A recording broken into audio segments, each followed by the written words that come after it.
What's going on? Welcome to Candy Crush level 64. Your target is 10,000 points, and we have to do that within 90 seconds to beat this level.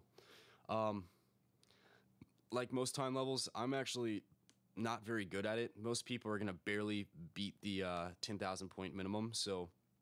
And by doing that, you can use basic combos the whole time within a few, striped candies or wrapped candies, or if you get lucky, you get a color bomb. And if you can combine that with another special candy, then you'll have plenty of points.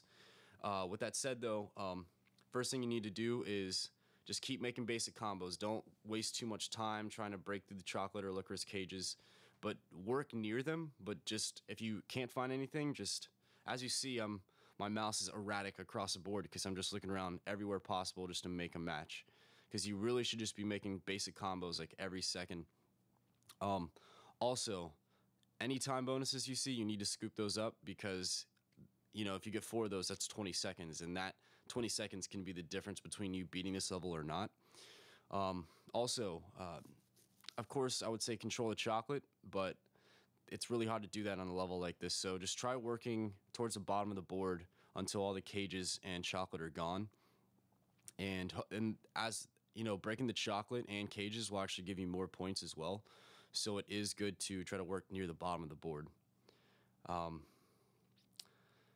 You don't really need special candies to beat this level, but it will help you get more points. That's the same with any level.